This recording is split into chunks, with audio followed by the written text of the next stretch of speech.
saat dokter angkat tangan, saat logika tak bisa menjelaskan sakit yang diderita. Tapi bagaimana jika ruqyah justru memicu kemarahan jin?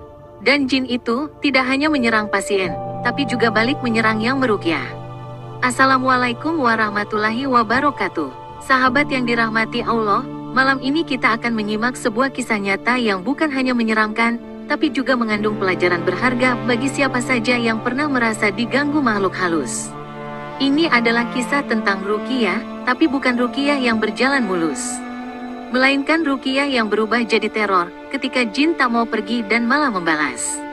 Kisah ini datang dari Ustaz Malik, seorang peruqyah syari yang sudah membantu ratusan pasien.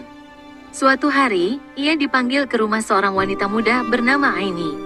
Sudah berbulan-bulan Aini sakit. Badannya lemas, sering pingsan tanpa sebab, dan sering berbicara dengan suara yang bukan miliknya. Dokter tak menemukan penyakit apapun. Keluarga akhirnya yakin, ini gangguan jin. Ustaz Malik mulai meruqyah.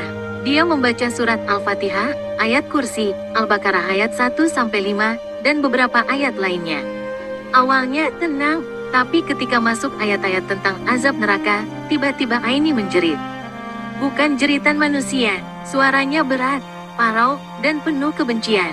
Dia berkata dengan lantang, "Berhenti, jangan bacakan itu lagi, dia milikku." Ruangan terasa mencekam, lampu berkedip-kedip, dan udara menjadi sangat dingin. Ustaz Malik tetap tenang, terus membaca ayat-ayat ruqyah. Namun, tak lama kemudian, Aini menyerang. Dia berdiri dengan kekuatan luar biasa, menyerang Ustaz, dan mencakar wajahnya. Orang-orang di sekitar mencoba menahan, tapi kesulitan. Aini, atau jin dalam dirinya, tampak murka. Setelah perjuangan panjang, akhirnya jin itu keluar, namun dengan satu kalimat ancaman. "Kalian belum selesai denganku." Sejak hari itu, rumah Aini menjadi aneh. Lampu sering padam sendiri, ayah Aini mimpi didatangi sosok hitam. Dan Ustaz Malik mulai sering sakit kepala hebat setiap kali hendak meruqyah orang lain. Dalam Al-Quran, Allah berfirman, "Dan kami turunkan dari Al-Quran sesuatu yang menjadi penawar dan rahmat bagi orang-orang yang beriman." Qs. Al-Isra 82. Namun Allah juga mengingatkan, sesungguhnya setan itu adalah musuh yang nyata bagimu. Qs. Yasin 60. Ruqyah memang senjata bagi orang beriman. Namun, jin pun punya akal, dan sebagian dari mereka tidak tinggal diam. Mereka melawan, mereka mengancam, dan mereka bisa membalas. Karena itu, ruqyah bukan perkara main-main.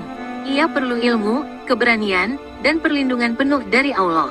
Sahabat, jika kalian ingin meruqyah, pastikan niatnya benar.